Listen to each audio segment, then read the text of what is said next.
suis M. Freddy Kabiata, je suis acteur politique.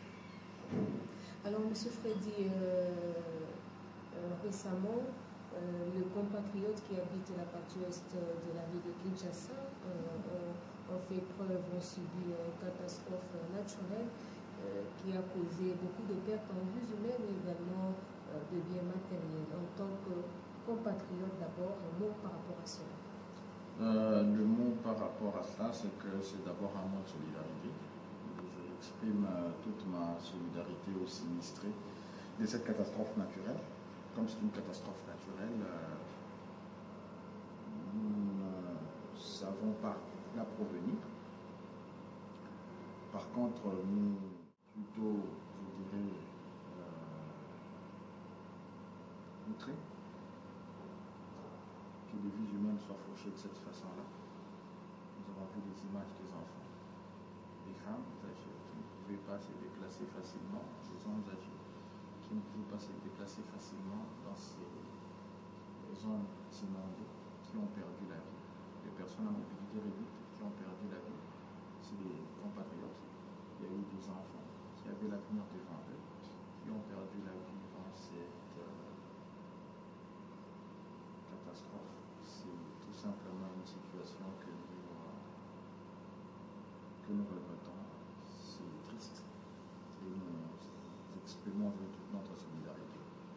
Nous saluons également aussi l'action du gouvernement qui a fait preuve de beaucoup d'habilité en prenant en charge les sinistrés. Certains sont aujourd'hui logés dans les infrastructures ayant abrité l'organisation des 9e Jeux de la francophonie. À ces endroits, les sinistrés ont, pour ce qui concerne les éléments de base, c'est-à-dire de quoi se nourrir, un endroit où dormir, tout ça est temporaire. Et nous estimons bien sûr que le gouvernement redoublera d'efforts dans les jours qui viennent pour permettre à ces personnes-là de pouvoir retourner dans leur milieu naturel. C'est vrai que derrière, les eaux auront laissé de la désolation, mais je crois que petit à petit, avec beaucoup de résilience, notre Congo est un peuple résilient, ils sauront dépasser cette situation de catastrophe qui a frappé le débordement des eaux de la rivière de Michi. Alors, le gouvernement a promis de prendre en charge ces sinistrés. Ce qui revient à dire, le gouvernement va essayer de subvenir de manière financière, mais connaissons la réalité, bien la réalité de notre pays en ce qui concerne les finances, et qui concerne l'argent. Pensez-vous que cela va se faire de manière équitable? Cela est déjà en train d'être fait. Nous n'allons pas faire des fixations. Nous n'allons pas non plus réfléchir à la place du gouvernement. C'est une catastrophe naturelle. Ce n'est pas un bébé que l'on attendait qui devrait naître après 9 mois de grossesse. C'est une catastrophe naturelle. Ça veut dire que temps et moment imprévu arrive à tout le monde. Au moment où nous sommes en train de tourner cette interview, il y a des personnes qui rencontrent des accidents parce qu'ils l'ont prévu. Lorsque vous rencontrez un accident, généralement pour des sociétés beaucoup plus évoluées que la nôtre, il y a des assurances qui permettent de couvrir des situations de sinistre, par exemple, ce qui n'est pas le cas dans notre pays. Et j'espère, je reste confiant que dans les jours à venir, nous nous tournons progressivement vers cette idée. Parce que maintenant, il n'y a pas d'assurance. L'État doit subvenir à ses besoins. L'État doit arriver à gérer la situation. Et c'est ça que l'État est en train de faire. Maintenant, il ne faut pas que l'on prenne ça comme de l'argent comptant. Quand on dit les sinistrés, je vois des gens qui disent déjà dans votre question, vous attendez à ce que financièrement, oui, bien sûr, l'État fera des actions, est en train de faire des actions humanitaires et sociales. De ce point de vue-là, nous n'allons pas nous dire que voilà, nous sommes le pays des malheurs et puis voilà, nous allons prêter des intentions qui ne sont pas des intentions du gouvernement. Moi, je ne suis pas du tout pessimiste, je suis optimiste, je vois les choses de manière cartésienne et de ce point de vue, je ne peux à ce jour ni faire des accusations, encore moins faire de la supputation sur cette question. Ce qui est plutôt essentiel aujourd'hui pour nous, en tant que Congolais, c'est de tirer les conséquences de la situation. Parce que les catastrophes naturelles arrivent de différentes manières. Aujourd'hui, c'était le débordement des eaux de la rivière de Nigeria qui a créé ces inondations. Mais demain, nous ne savons pas quel type de catastrophe naturelle nous pourrons avoir. Ce n'est pas la première catastrophe naturelle. Je crois qu'une des dernières catastrophes naturelles qui a frappé le pays dans un passé très récent, c'était le volcan. Voilà, c'est des gens comme ça. Non, nous, pour le cas ici, on devrait plutôt avoir des interrogations. C'est parfois sur le problème de civisme, des constructions anarchiques, des constructions dans des zones marécageuses. Parce que lorsque le Belge a laissé ces parties étaient destinées à ne pas être habitées. Ignorance ou par du gain, certaines personnes ont loti dans ces zones. Pourquoi le Belge n'a pas loti dans ces zones? Quand il les a laissés, c'est parce qu'il s'est dit, au cas où il y aurait débordement, les eaux stagneraient dans ces zones, et ces zones n'étaient pas censées être habitées. Et nous ne sommes pas le seul pays du monde à être inondé par les eaux et puis tout ça. Donc, pourquoi est-ce qu'on devrait s'interroger, pourquoi est-ce que les autorités de l'urbanisme laissent faire l'outil dans des zones qui sont des zones à risque? Il y a d'une part une partie de la population qui ignore totalement que cette zone est une zone à risque. Je dis que c'est un endroit pour eux, ils peuvent ériger une maison, ignorant qu'en cas de danger, ils deviennent vulnérables. Le débordement des saisons, on devrait tirer des conséquences. Et une autre conséquence que devraient tirer les autorités, c'est le niveau de réactivité. Parce que je crois qu'il y a eu dans l'opinion une clameur publique très forte due au retard dans l'intervention. Moi, je crois que c'est autour de ces questions plutôt positives que nous devrons mener nos réflexions. C'est-à-dire, comment est-ce qu'on irait, parce que je suis en train de voir que cette situation est aussi négligée. Par exemple, sur le lit de la rivière Calam, aujourd'hui, des gens construisent, ont construit et continuent à construire sur le lit de la rivière Calam. Nous avons aujourd'hui le collecteur de la Gombe. Il y a des gens qui construisent, même au-dessus du collecteur. Vous voyez des situations comme ça. Moi, je crois que l'élite devrait aujourd'hui mener ces discussions, ces réflexions plutôt, vers ces questions-là. Et les autorités devraient prendre des décisions, des mesures qui s'imposent pour, justement, déloger les personnes qui construisent sur le lit des passages des eaux. Parce que quand une personne construit, après elle sous-estime, une deuxième construira, une troisième construira, par effet d'enchaînement, plusieurs personnes construiront. Et on retrécit le lit de l'eau. Quand il ne pleut pas, on ne se rend pas compte de l'impact des actions que l'on commet. Un jour, quand il y a des fortes pluies, il y a des débordements des eaux, lorsque une grande quantité d'eau est obligée de passer dans une canalisation étroite, il y a une forte pression qui accompagne cette eau. Et ça produit les dégâts que nous déplorons aujourd'hui. Donc une personne qui construit en toute irresponsabilité sur le lit de passage des eaux, dans une zone marécageuse, dans une zone non édificante qui n'est pas censée être habitée, cette personne met en danger des milliers d'autres personnes. Et l'État doit être capable de poursuivre même en justice ces personnes. Moi, je crois que c'est ça les réflexions que l'on devrait mener. Les réflexions de se dire, est-ce qu'on va indemniser, pourquoi est-ce qu'on perdrait un membre de la famille, pourquoi on perdrait ses propres enfants pour qu'après que l'État vienne vous indemniser?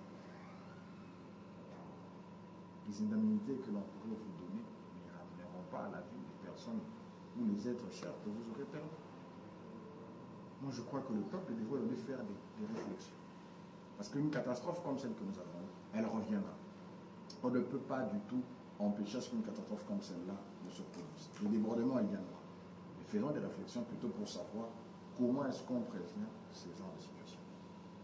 Alors, M. Freddy, aujourd'hui nous tendons vers le gouvernement de la cohésion nationale. Quelles sont vos attentes d'abord en tant qu'acteur politique? Et avant cette question, est-ce que vous avez été consulté par les conseillers du chef de l'État en la matière? Consulté, non. Je n'ai pas été consulté. écoutez, le conseiller spécial a reçu les organisations politiques. Donc, peut-être que j'ai été représenté par une de ces organisations politiques à travers la formation politique à laquelle j'appartiens. Quelles sont les attentes? Les attentes doivent être des attentes du peuple congolais. Le peuple congolais attend. Le peuple congolais attend aujourd'hui l'amélioration de ses conditions de vie sociale. Le peuple congolais attend la cessation des hostilités dans sa partie orientale, notamment à l'est du pays, où une partie du pays est aujourd'hui occupée par l'armée rwandaise, à travers des rébellions comme celle du M23 ou de l'AFC, qui écument même certains compatriotes congolais. Nous nous rendons compte aujourd'hui que la scène, la politique congolaise est en train davantage de se polariser et se radicaliser. Parce qu'il y a un groupe d'acteurs politiques congolais qui évolue au sein de ce qu'on appelle l'opposition, et qui estiment ne pas être suffisamment entendus dans leurs revendications, dans leurs démarches, et qui, par frustration, décident de rejoindre l'agresseur rwandais dans son entreprise d'occupation illégale de nos territoires. Or que cette situation de guerre produit avec elle des morts, cette situation de guerre produit avec elle des déplacés, des viols, des meurtres et toutes ces affres de guerre que nous connaissons. Cette situation de guerre également fait que l'essentiel des ressources de l'État sont canalisées vers l'effort de guerre, ce qui empêche à l'État de s'acquitter de ses obligations, notamment des investissements dans des zones franches, des secteurs porteurs comme les infrastructures, les secteurs agroalimentaires, l'électricité ou encore l'eau potable et la santé universelle. Donc aujourd'hui, nos attentes du gouvernement de l'Union nationale, c'est la cessation de ces hostilités.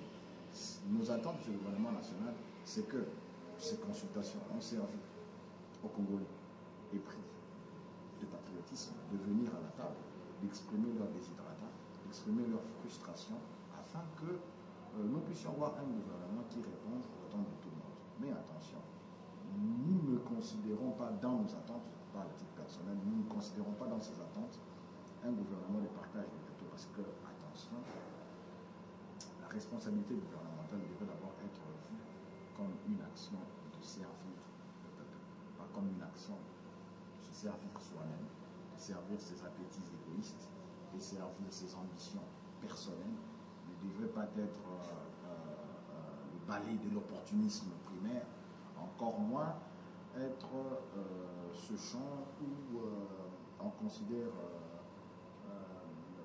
la caisse de l'État comme une vache à lait à laquelle on va tous traire un peu de lait pour satisfaire les besoins personnels. Le gouvernement de l'Union nationale doit être un gouvernement qui répond aux attentes du peuple congolais. C'est aussi ça notre attente. Est-ce que c'est la formation de ce gouvernement de la cohésion nationale ne serait pas la preuve de l'échec de Félix Tshisekedi qui aimerait maintenant faire partir les gens de l'autre camp de l'opposition pour se partager comme ça alors cet échec? C'est une lecture très minimaliste de la situation. Il faut plutôt se baser sur les rapports, sur les chiffres, pour évaluer l'action du gouvernement. L'action du gouvernement est contrôlée par des structures, notamment le Parlement. C'est le Parlement qui contrôle l'action. Et au sein du Parlement, nous avons tout le monde. Nous avons la majorité, nous avons l'opposition. Pourquoi on ne parlerait pas alors dans ce cas de l'échec de l'opposition qui a échoué sa mission alors au sein de l'Assemblée nationale de contrôler l'action du gouvernement? Le contexte de guerre ici nous oblige à nous tourner vers un gouvernement d'union nationale. C'est vrai que l'action du gouvernement est perfectible parce que tout simplement c'est des humains qui conduisent l'action. Mais derrière la perfection que nous cherchons pour l'action du gouvernement, pour améliorer l'action du gouvernement, on ne devrait pas comprendre cela comme étant l'échec du gouvernement. Il y a des choses qui sont faites. Il y a des choses qui restent à faire. En plus de 60 ans d'indépendance, nous devrons aujourd'hui tirer les conséquences de nos actions, de décisions politiques. Voir où est-ce que ça a marché, où est-ce que ça n'a pas marché. C'est pas parce qu'on se sent frustré. C'est pas parce qu'on ne se sent pas tout d'accord, qu'est-ce que on aimerait que soit dans le pays, que l'on va prendre les armes. Parce que les personnes qui prennent les armes, qu'est-ce que nous ont apporté depuis ces 60 dernières années? Ils se battent, ils prennent des armes, ils rentrent en bourse, ils viennent, ils se battent contre leur pays, ils détruisent, ils n'ont rien bâti. Ils n'ont rien bâti. Pourquoi? L'ancien régime, qui a fait plus de 18 ans pour moi, est l'émanation d'une rébellion, celle de l'AFDL, qui se transforme plus tard en ce qu'on a appelé PPRD, qui pendant plus de 18 ans a avili la nation. Nous a peut-être même reculé plus de 20 ans en arrière, parce qu'à l'époque du MPR, ce pays a vécu dans la dictature. Ce pays n'a pas vécu dans tant de corruption comme nous l'avons connu ces dernières années. Est-ce que la situation s'est améliorée ensuite? Je ne veux pas affirmer que la situation s'est nettement améliorée. Mais il y a eu des efforts. Il faut consolider ces efforts, aller dans la bonne direction pour apporter des réponses à notre population. La scène politique ne devrait pas être transformée en un punchball où voilà, on vient, on se donne des coups quand on est d'accord, voilà, on s'assied à la table, quand on n'est pas d'accord, on retourne dans la bourse. Je peux vous assurer ici, madame, que ce cycle de guerre, de rébellion à répétition, doit s'arrêter dans ce pays. Et pour notre génération, pour la génération à laquelle j'appartiens, nous mènerons tous les efforts possibles pour faire taire les prix des armes et pour empêcher qu'un jour quelqu'un se lève, prenne des armes contre la République et prétende venir opposer les Congolais. Que ce soit pour ceux qui sont avec le Rwanda, ces Congolais qui acceptent de brader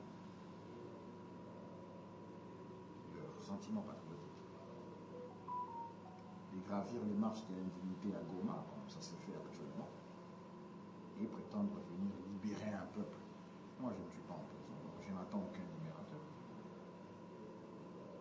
Ceux qui sont en prison, peut-être parce qu'il y a eu des faits de droit commun, d'incivisme et puis tout, et ben, ils sont en train de purger leur peine, conformément aux décisions leur imputées par des tribunaux, des causes des tribunaux.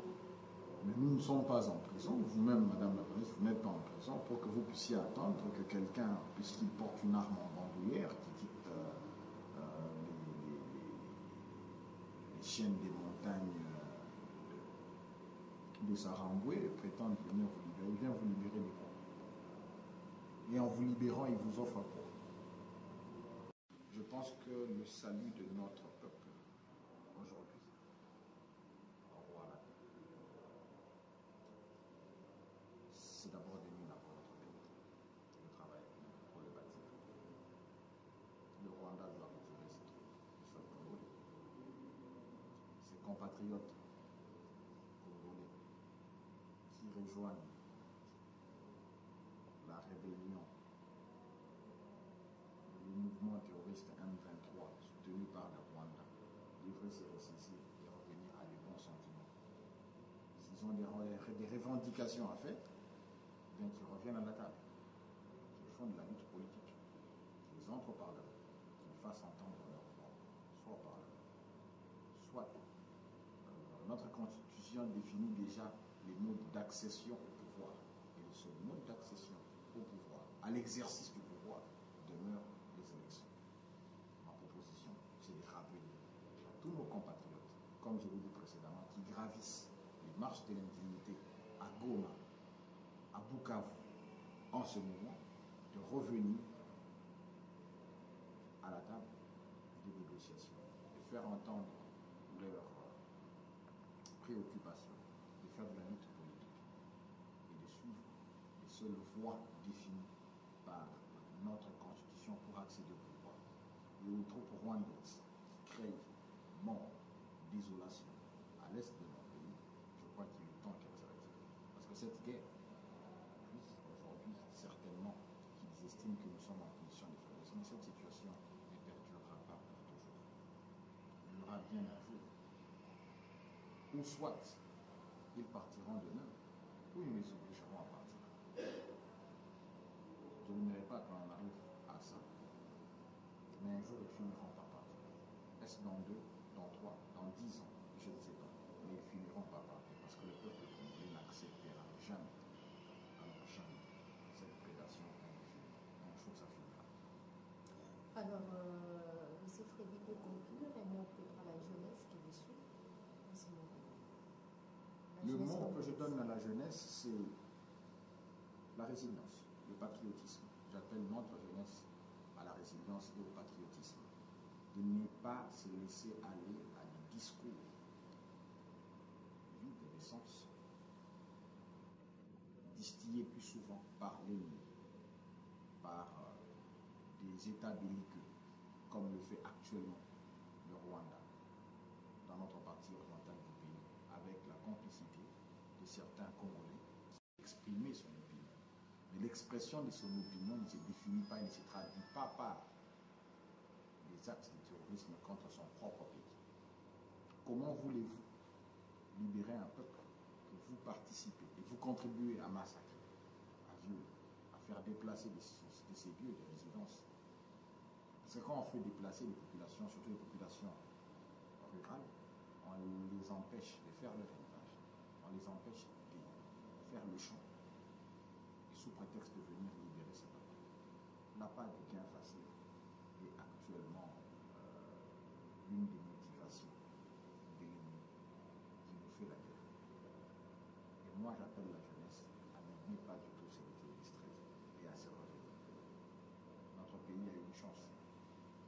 Et nous également, nous avons la chance de naître congolais. Mais cette chance de naître congolais ne peut être matérialisée que par nos efforts collectifs à relever haut notre drapeau, à défendre